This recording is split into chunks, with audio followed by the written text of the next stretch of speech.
Gold Series making a comeback, Jinzo spiking to all-time highs, GX Ultimates also seeing a nice uptick. Welcome to the first of many coming of the top 10 Yu-Gi-Oh cards going up in price this month. In a world full of Yu-Gi-Oh cards, grading, selling, buying, one card game remains supreme. One man has the insights you need to know. Watch and subscribe now. YugiohTube. What's up, YouTube? YugiohTube here. Before we get started, a disclaimer: any of the views, sales numbers, or other opinions of cards, transactions, or the market are solely those based on the host, myself, and do not reflect the opinion of any other person or entity, because the host may not know the full details of these transactions. Data compiled in this video is not 100% to be guaranteed actual sales data, but rather an opinion on the host's best guess at what these cards sold for. These videos are not investment advice, but instead discussion videos and are used for entertainment purposes. Please use your own judgment when investing in anything. Jinzo, the iconic staple in everyone's deck, it seemed like back in the day. The game-changing meta card that folks used and just totally was a staple in every deck. It even had some appearances in the show as well. And Jinzo, as we know, has been seeing a nice uptick in price. Now, 6 to 8 months ago, Jinzo was seen as a card worth about $6,000+ in a PSA 10 Gem Mint, first edition.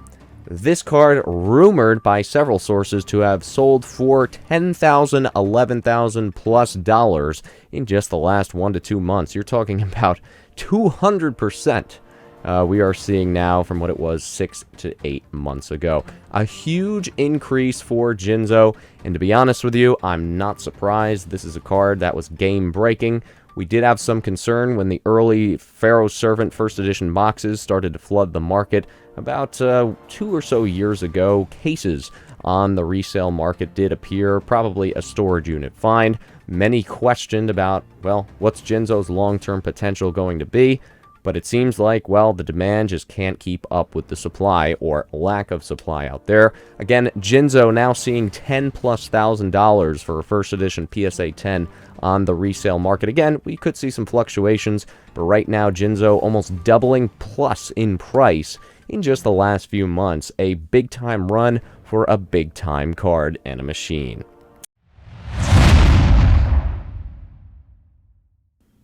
Coming up next, Crush Card Virus at number 4 on our list. Crush Card Virus, a staple, an iconic card. Just a card that, of course, as we know, came out in Shonen Jump Championship, about 50+ of those cards ever to exist. And when Gold Series came out, wow, did that break the game. Gold Series, everyone went for this premium product in the form of Gold Series. Crush Card Virus was short printed, if not super short printed, in these Gold Series boxes, and we all know at that time that was at the end of the Upper Deck era, or the Upper Deck run in Yu-Gi-Oh cards, and that's before Konami had full control of Yu-Gi-Oh, and we did know that Upper Deck did do a lot of funky things when it comes to pull rates. We see it with stuff like Gladiator's Assault, we see it with stuff like Hobby Ultimates only. Upper Deck did a great job at making things actually rare, and yes, Crush Card was a card that we could have purchased raw near mint for the last 6 months or so for about $40 to $50. Guess what? That card now raw near mint, $100+. The latest sale of a PSA 9 Gold Series, original Gold Series, Crush Card Virus, over $800 with over 50 bids. That's right. Gold Series Crush Card Virus hitting new highs, and why is that? Well, as the prize card has gone up, the secondary option, which was the Gold Series option, is really starting to take off in price. Deservedly so. The card was way too cheap, it seemed, for way too long, considering what the price of the pack of Gold Series was, and of course, the incredible pull ratio. Anyone else back in, what was it, 08, tried to pull this card? Because I did. I certainly didn't pull it, but I tried, and man, when it came out originally, we were talking about a $300 card. For it to be worth such a fraction of what it was back then, it just seemed undervalued, and, well, it looks like the market caught up, and Gold Series Crush Card Virus is skyrocketing in price in just the last few months.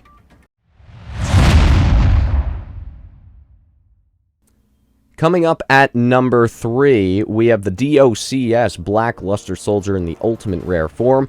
This card, for the longest time, was about $20, $25, $30. We're seeing a nice uptick in this card as well, up to about $50 or so.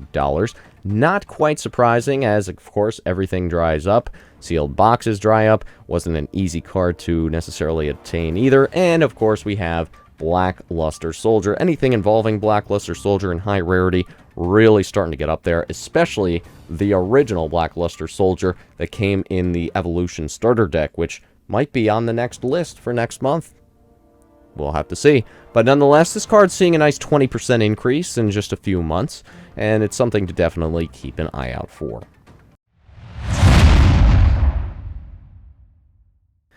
Coming up at number 2, the Elemental Energy Shining Flare Wingman First Edition Ultimate Rare PSA 10 Gem Mint. This is a card for a very long time, was about $800, $1,000 a few years ago, has slowly crept up to about $3,000, $4,000, even $5,000, which a lot of folks thought was much too much.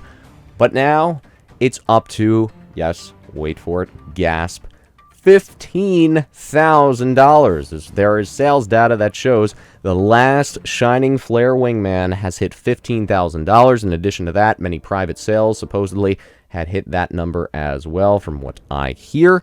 So yes, the GX era is on fire and scorching hot, and right now, the Elemental Energy Shining Flare Wingman in PSA 10 First Edition, the iconic GX Jaden monster, is just absolutely skyrocketing. It's a must-have for any Elemental Hero collectors out there, and overall, the Elemental Heroes are skyrocketing as well. But this Shining Flare Wingman, we have now gone past 5 figures by quite a large margin.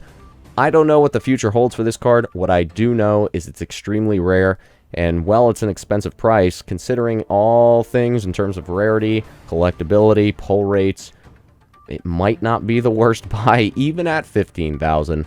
But nonetheless, this card has skyrocketed GX in a whole new stratosphere now. Can GX actually overtake some of the OG Yu-Gi-Oh cards in that era? We'll have to see. But right now, that card, super, super hot. And coming up at number 1 on this list, the most debatable topic we could even have. Some people love it, some people hate it, but nonetheless, everyone talks about it. The Platinum, Silver, whatever you want to call it, Blue Eyes White Dragon, only 1,000 of each in each region, 1,000 in the US, 1,000 in the EU, and 1,000 in Japan, I believe. Don't quote me on that. But nonetheless, when Konami made this announcement that there was a Platinum Blue Eyes coming out for $1,000, many people said, what a waste of $1,000. It's only about $30 worth of silver or whatever it might be. But the market doesn't care. The market loves and absorbs Blue Eyes White Dragon. They love the rarity. It's not necessarily the intrinsic value of the Platinum card. It's the extrinsic value of, this is iconic, this is the art, this is something limited, only 1,000. Many people think 1,000 is a lot. In my opinion, it's not. These cards, quote, cards, even though they're not really cards, but these cards were at one point hitting about $3,000 on the resale market, and guess what? We are now hitting almost $5,000 for these things, especially for people shipping overseas. And guess what? Another reason of why this really exploded in price is because many folks were, obviously concerned, myself included, that, well, what's to stop Konami from printing more of these? Well, the first 1,000 at least are numbered. Yes, the back of this plaque is numbered.